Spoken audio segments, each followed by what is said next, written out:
जब कोई कहता है ना कर्मा इज अ बिच, तो मुझे ये लगता है कि इस स्लैंग को ठीक करने की काफी जरूरत है। कर्मा बहुत प्यारी चीज है अगर समझ आ जाए तो, नहीं तो बिच तो क्या, शेर, शेरनी, शार्क, डायनासोर सारे फीके हैं इसके आगे।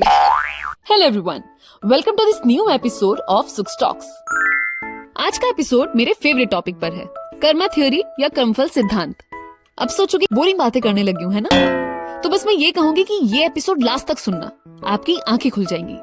कुछ ज्ञानी लोग कहते हैं कि इस धरती पर कोई एक पत्ता भी भगवान की मर्जी के बिना नहीं हिलता। सब कुछ लिखा होता है, सब डेस्टिन्ड होता है। लेकिन फिर वही एक बात आती है कि सिचुएशंस क्या होंगी ये लिखा हो सकता है, पर हम उसमें रिएक्ट कैसे करेंगे या क्या कर्म करेंगे ये पूरी तरह से हम इंसानों के ऊपर होता है। हमारे कर्मों को हमारे सिवाय कोई कंट्रोल नहीं कर सकता। सबने कहा कर्म ये कर्म वो, पर इसकी इजी डेफिनेशन ये समझो कि जिस एक्शन के साथ आपका इंटेंशन जुड़ा हो वो कर्म बन जाता है। यानी हम सुबह उठकर नहाना धोना, खाना पीना, शॉप जाना, सामान लाना, ये सब करते हैं, लेकिन इन सब के पीछे हमारा कोई इंटेंशन नहीं होता।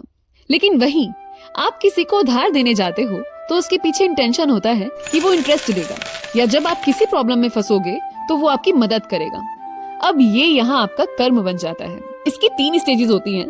पहली डिजायर, कुछ देखकर या सुनकर मन में किसी ख्याल का आना कि यार ये चीज चाहिए। फिर आता है इंटेलेक्ट, जिसमें दिमागी तरकीब निकालता है कि इस डिजायर को कैसे फुलफिल किया जाए।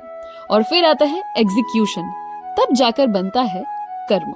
गीता में पातंजल योग सूत्र में कर्म के अलग अलग टाइप्स बताए गए। यहाँ तक कि विवेकानंद जी ने भी इसे अलग तरीके से एक्सप्लेन किया। लेकिन यहाँ बहुत इजी वे में समझते हैं कि हम प्रेजेंट में जो भी करते हैं ये एक सीडिंग की तरह होता है। वो जब तक पकता है हम अपनी लाइफ में आगे बढ़ जाते हैं, लेकिन फिर एक दिन वो पके हुए फल की तरह हमारे सामने आ जाता है। यानी जो भी आज अच्छा या बुरा हमारे साथ हो रहा है, यानी गुड लक बैड लक, ये हमारा फेक अप बूमरैंग ही है जो वापस लौट कर आया है। या भगवान ना बायस नहीं होते, इसलिए लक नहीं होता कुछ भी, वो किसी को कम या ज्यादा नहीं देते, ये सिर्फ आपके कर्म है।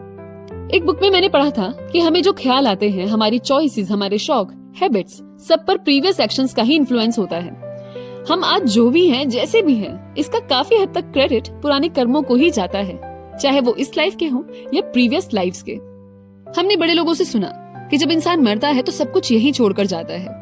लेकिन योग टेक्स्ट बुक्स ये कहती हैं कि आत्मा अपने साथ कुछ सामान कैरी करती है, जैसे उसका ज्ञान, अच्छे बुरे कर्म, संस्कार, अनफुलफिल्ड डिजायर्स, और नेक्स्ट बर्थ में उसी के हिसाब से सोल को घर, परिवार और चैलेंजेस मिलते हैं। इवन जिस तरह से जनरेशन में डीएनए पास ऑन होता है, उनकी बीमारियां पास ऑन होती हैं, उसी तरह से उनके कर्मों का रिफ्लेक्शन भी आगे बढ़ता है। मतलब बड़ों से केवल उनकी जायदाद, स्टेटस, पैसे ही नहीं, उनके कर्म, उनकी डिजायर्स, उनकी मिस्टेक्स भी विरासत में मिलती हैं। आपको कोई कभी गरीब या बीमार या कोई भी फिजिकली मेंटली परेशान दिख रहा हो तो कह सकते हैं कि वो उसके कर्मों का फल है। लेकिन उसके साथ हम बर्ताव कैसे करेंगे ये हमारे अपने कर्म बनते हैं, जिसका फल कभी न कभी मिलता है। इसीलिए गीता में भगवान कृष्ण ने निष्काम कर्म यानी सेल्फलेस एक्शंस को इम्पोर्टेंट बताया है, बेस्ट बताया है, जिसमें किसी का स्वार्थ न हो, क्योंकि दुआएं और श्राप का सच होना भी यही होता है। आपको महाभारत का वो सीन याद है जब द्रौपदी का चीरहरण हुआ तो उसके बाद कृष्ण उनसे मिलने आए, तो द्रौपदी अपने दर्द में कौरवों को श्राप दे रही थी, जिस पर कृष्ण ने उन्हें रोक दिया और कहा कि उन्हें श्राप तो दे दोगी, लेकिन उसे पूरा होते देखने के लिए तुम इस दर्द के लूप में फंसी रह जाओगी, इसलिए माफ करो और आगे बढ़ो। कहते हैं धृतराष्ट्र का इतना बड़ा राजा होकर भी अंधे पैदा होना उनके पास्ट लाइफ की मिस्टेक का ही रिजल्ट था। भगवान राम का माँ सीता से अलग होना, भगवान कृष्ण के वंश का खत्म हो जाना, सब पुराने कर्मों के कारण मिले श्राप का ही नतीजा था। कहते हैं बुद्ध को बुद्ध बनने में भी 100 जन्म लगे थे। कर्म साइकिल वो लूप है जिससे निकलना मुश्किल होता है। उठते बैठते, हाथों से, बातों से, मन से हम इतने अच्छे बुरे कर्म करते हैं कि ध्यान ही नहीं रहता। कर्म योग एक्शन की अवेयरनेस का ही नाम है, यानी आप जो भी कर रहे हो उसे सोच समझकर पूरी अवेयरनेस के साथ करना। योग साधना, भक्ति, काइंडनेस और तपस्या से हम अपने पुराने कर्मों की इंटेंसिटी को कम कर सकते हैं, पर उन्हें खत्म नहीं कर सकते।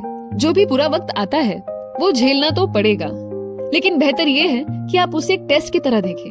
इवन बॉडी की, माइंड की, पैसे की छोटी सी तकलीफ भी बिना कारण नहीं होती। छोटा सही सही, पर कर्म का फल मिलता ही है। तो बस आज के लिए इतना ही, फिर मिलूंगी एक नई पुरानी सी बात के साथ। तब तक के लिए कर्म कर बच्चा, फल की चिंता मत कर। लेकिन अगर थोड़ा भी कुछ गलत कर दिया है तो चिंता कर ही लो। बाय।